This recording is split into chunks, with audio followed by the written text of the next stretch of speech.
السلام عليكم ورحمة الله وبركاته. ازيكم يا حبايبي؟ عاملين ايه؟ يا رب يومكم كله يكون خير وبركة ان شاء الله، وكل سنة وانتم طيبين. ويجعلها ايام مباركة عليكم جميعا ان شاء الله بإذن الله. النهاردة هعمل معاكم الطعمية او الفلافل. معايا هنا فول مدشوش زي ما انتم شايفين، احنا بنسميه فول مدشوش.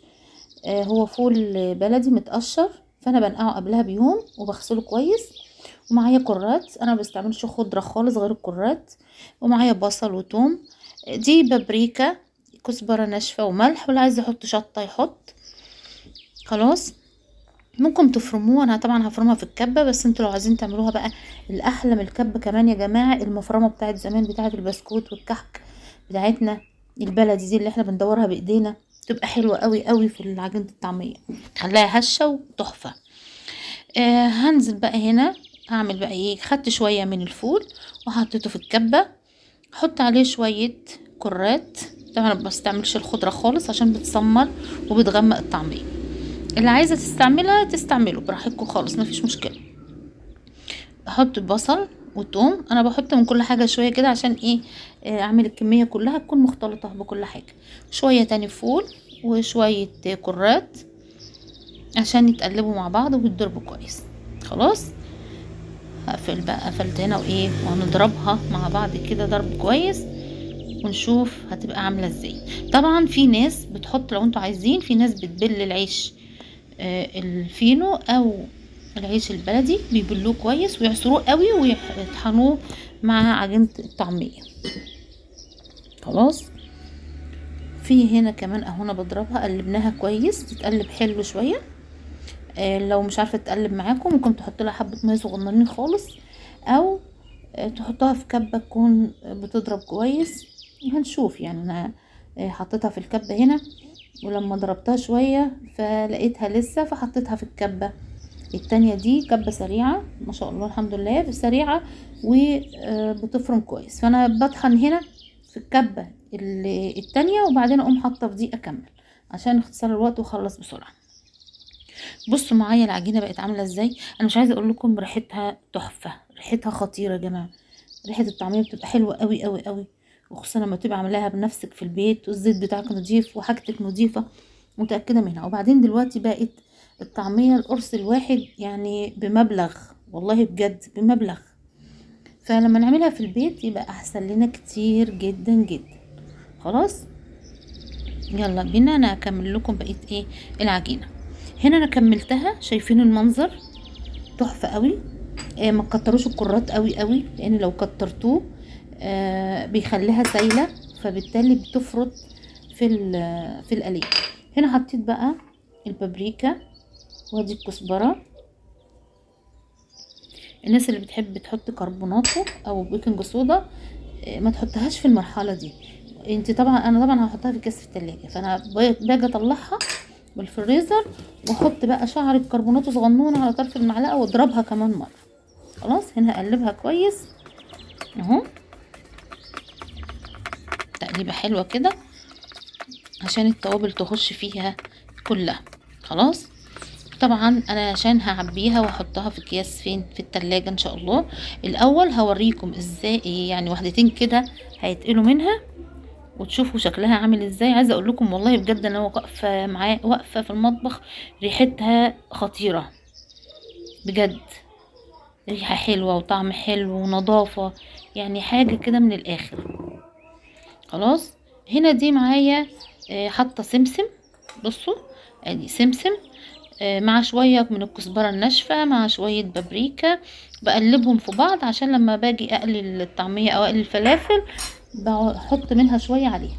هنا الزيت، انا جربت حته كده لقيتها لسه، هستنى اما يسخن بس شويه اهو كده سخن. بصوا ما تخلوش الزيت يغلي، يعني يسخن قوي عشان ما تتحرقش من بره وترجع انها ما تستويش من جوه. تكون النار متوسطه، لا هاديه ولا عاليه على الاخر. هنا بصوا بقى انا بعمل راس مدوره كده، احط بقى عليها الايه، السمسم، كزبره ممكن تحشوها يا جماعه بصل، ممكن تحشوها جبنه. خلاص، اي حاجه ممكن تحشوها بيها. ممكن تعملوها طبعا بالبيض، تحطوا عليها بيضتين كده مثلا، تقلوها او تعملوها عجه. في بنعملها، انا بعملها عجه في الفرن بدل العجه اللي بنعملها مثلا بالدقيق، انا بعملها بالطعميه بدل الدقيق طعميه. خلاص بصوا انا قليت. الله الله على الحاجات دي في البيت يا جماعه، والله العظيم ما هتحملوا هم حاجه خالص. يعني مجرد ان انت في يوم مش عارفه تعملي اكل، هتطلعي كيس طعميه قبلها، قبل ما اروح الشغل الصبح بطلع كيس واسيبه يفك على رف التلاجة، على ما اجي بيكون فك، اقوم ضرباه ضربه في الكبه تاني مع شعرة كربونات صغيره، بيبقى تحفه جدا. وبعمل الفول طبعا، اوريكم كم مره الفول ازاي انا بعمله، بدمسه في البيت. طلع بقى فول طعميه واديها بقى اكله.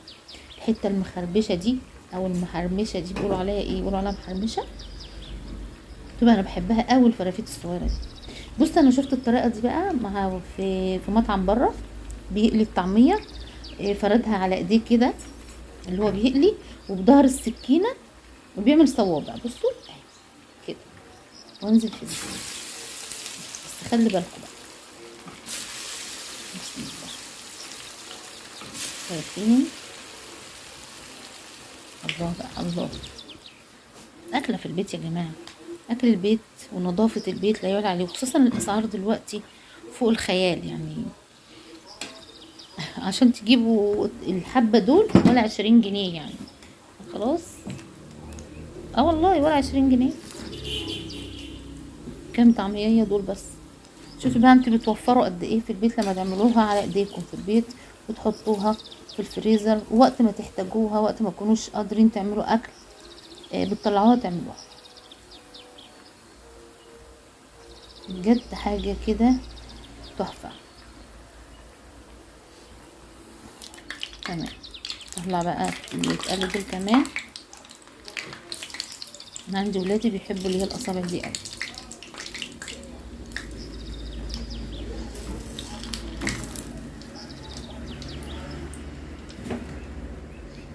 انا عايزه لو الصوت بصوا الله. بصوا بقى هنا انا عايزه اوريكم عامله ازاي من جوه. انا عايزه اقول لكم هشه جدا، هي طبعا سخنه، هشه جدا وطعمها حكايه، والله بجد طعمها حكايه. خلاص طبعا اللي مشتركش معايا في القناه اشتركوا وفعلوا معايا الجرس علشان يوصل لكم مني كل جديد، وان شاء الله تتفاعلوا معايا عشان القناه تكبر.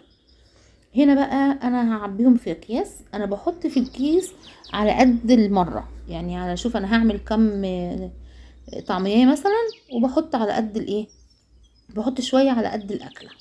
خلاص دي طبعا معلقه من اللي هي الكبار، يعني مش معلقه من اللي هي الصغيره بتاع الاكل، دي معلقه طبخ. فانا ايه واقوم افردها كده عشان ما تاخدش مكان في الفريزر. طبعا انتوا شفتوني وانا بعبي الحاجات في الاكياس دايما بفردها بالمنظر ده، سواء الطعمية دي او الفول برضو بحط نفس الكلام. البصل، طماطم، الثوم، اي خضار، اي حاجة بفردها بالشكل ده، واطلع منها الهواء وايه واطبقها كده، اقفلها واحطها في الفريزر. ما بتاخد اولا ما بتاخدش مكان، وفي نفس الوقت بتعرفي تسحبي منها. شايفين منظر رائع طبعا طبعا. هنا خلصت الكمية.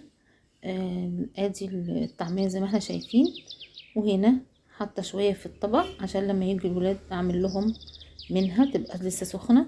طبعا العيش البلدي بقى وايه بقى، مش عايزه اقول لكم حاجه كده. طعم بقى مش عايزه اقول لكم يا جماعه، والله بجد طعمها خطير خطير. ولا تقلي بره والزيت المحروق اللي بيقولوا عليه زيت العربيات، ولا الكلام ده خالص. خلاص وادي طبعا انا عملت شوفي كام كيس يعني ما شاء الله. خلاص اتمنى بقى تتفاعلوا معايا، واللي مشتركش معايا في القناه يشترك وفعلوا الجرس ويوصلكم مني كل جديد، وشيروا لاصحابكم ولزمايلكم، واشوفكم على خير، والسلام عليكم ورحمه الله وبركاته.